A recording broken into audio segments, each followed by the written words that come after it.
L'histoire du roc et du sable. L'histoire d'une foi fragile et d'une foi forte. Écoutons la parole du Seigneur de ce jeudi de la 12e semaine du temps ordinaire. Nous sommes le 25 juin 2026. Première lecture. Lecture du deuxième livre des rois. 2 Rois chapitre 24, versets 8 à 17. Jéconias avait 18 ans lorsqu'il devint roi, et il régna 3 mois à Jérusalem. Sa mère s'appelait Nehushta, fille d'Elnathan. Elle était de Jérusalem. Il fit ce qui est mal aux yeux du Seigneur, tout comme avait fait son père. En ce temps-là, les troupes de Nabuchodonosor, roi de Babylone, montèrent contre Jérusalem et la ville fut assiégée. Le roi de Babylone vint en personne attaquer la ville que son armée assiégeait. Alors Jéconias, roi de Juda, avec sa mère, ses serviteurs, ses officiers et ses dignitaires, se rendit au roi de Babylone. Il les fit prisonniers. C'était en la 8e année du règne de Nabuchodonosor. Celui-ci emporta tous les trésors de la maison du Seigneur avec ceux de la maison du roi.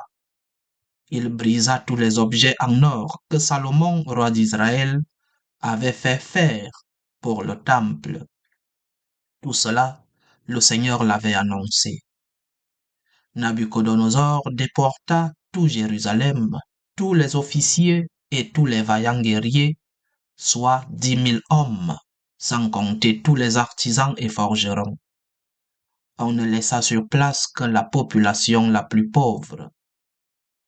Le roi Jéconias fut déporté à Babylone avec la reine-mère, les épouses royales, les dignitaires, l'élite du pays. Tous partirent en exil de Jérusalem à Babylone. Tous les soldats au nombre de 7 000, les artisans et les forgerons au nombre de 1 000. Tous ceux qui pouvaient combattre furent déportés à Babylone par le roi Nabuchodonosor. Celui-ci fit roi à la place de Jéconias son oncle Mathania, dont il changea le nom en celui de Sédécias. Parole du Seigneur. Psaume. Pour la gloire de ton nom, Seigneur, délivre-nous. Dieu, les païens ont envahi ton domaine. Ils ont souillé ton temple sacré et mis Jérusalem en ruine. Ils ont livré les cadavres de tes serviteurs en pâture aux rapaces du ciel et la chair de tes fidèles aux bêtes de la terre. Ils ont versé le sang comme l'eau aux alentours de Jérusalem. Les morts restaient sans sépulture. Nous sommes la risée des voisins, la fable et le jouet de l'entourage.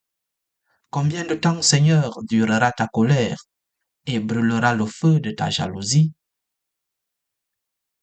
Ne retiens pas contre nous les péchés de nos ancêtres, que nous vienne bientôt ta tendresse, car nous sommes à bout de force. Aide-nous, Dieu notre Sauveur, pour la gloire de ton nom. Délivre-nous, efface nos fautes, pour la cause de ton nom. Alléluia, Alléluia, Alléluia. Si quelqu'un m'aime, il gardera ma parole, dit le Seigneur. Mon Père l'aimera, et nous viendrons vers lui. Alléluia, Alléluia, Alléluia. Évangile de Jésus-Christ selon saint Matthieu. Matthieu chapitre 7, versets 21 à 29. En ce temps-là, Jésus disait à ses disciples, « Ce n'est pas en me disant « Seigneur, Seigneur » qu'on entrera dans le royaume des cieux, mais c'est en faisant la volonté de mon Père qui est aux cieux. Ce jour-là, beaucoup me diront, Seigneur, Seigneur, n'est-ce pas en ton nom que nous avons prophétisé, en ton nom que nous avons expulsé les démons, en ton nom que nous avons fait beaucoup de miracles? Alors je leur déclarerai, je ne vous ai jamais connus. écartez-vous de moi, vous qui commettez le mal. Ainsi, celui qui entend les paroles que je dis là et les met en pratique est comparable à un homme prévoyant qui a construit sa maison sur le roc. La pluie est tombée, les torrents ont dévadé, les vents ont soufflé et se sont abattus sur cette maison. La maison ne s'est pas écroulée car elle était fondée sur le roc.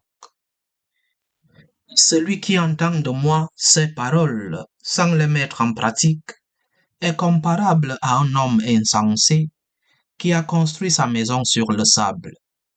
La pluie est tombée, les torrents ont dévalé, les vents ont soufflé, ils sont venus battre cette maison.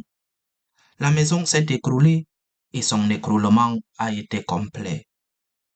Lorsque Jésus eut terminé ce discours, les foules restèrent frappées de son enseignement, car il les enseignait en homme qui a autorité et non pas comme les scribes. Acclamons la parole de Dieu.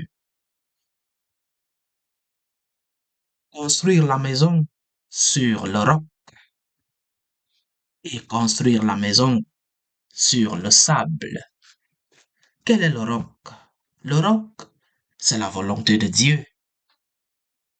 En réalité, si nous parlons de l'amour de Dieu,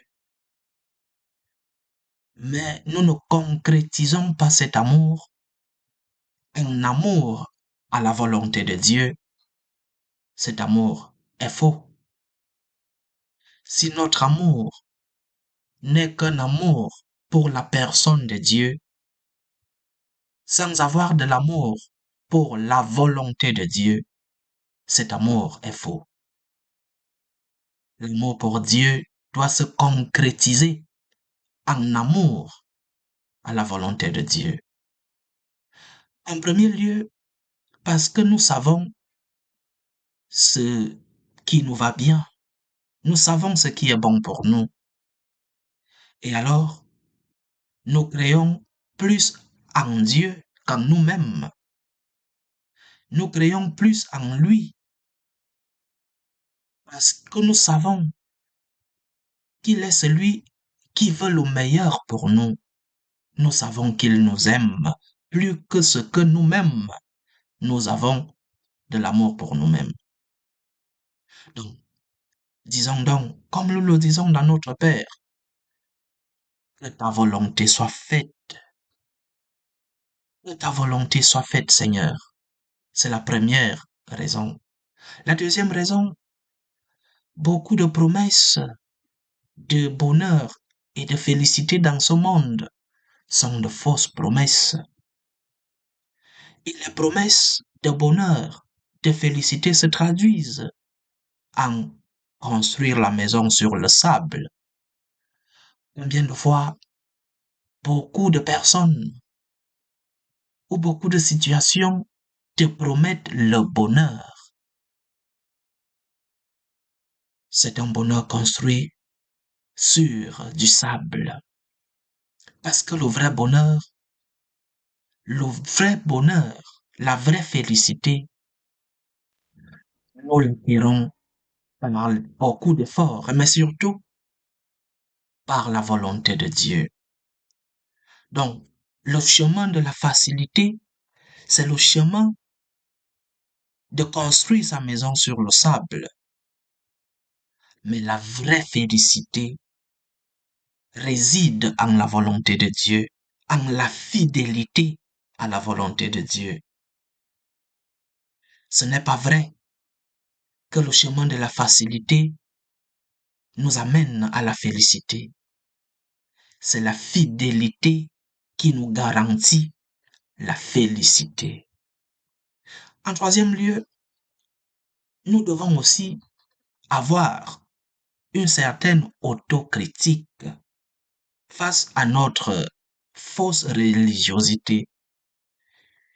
Nous avons parfois une religiosité qui apparemment est une dévotion. L'évangile d'aujourd'hui commence en disant « Ce n'est pas celui qui dit Seigneur, Seigneur », c'est-à-dire dévotion, mais dans le fond, une dévotion manipulatrice. Parce qu'en réalité, cette dévotion n'est pas en train de supérer nos propres désirs. Nous sommes en train d'utiliser Dieu pour nos propres désirs. La vraie religiosité se conjugue avec l'action faire la volonté de Dieu. La vraie religiosité est celle qui nous aide à embrasser la volonté de Dieu. Que Dieu nous concède de d'être plus amoureux de lui, mais surtout amoureux de faire sa volonté. C'est ainsi que nous pourrons l'aimer au-dessus de toutes les choses. Dieu vient à mon aide, Seigneur, à notre secours. Gloire au Père et au Fils et au Saint-Esprit, comme il était au commencement, maintenant et toujours, dans les siècles des siècles. Amen.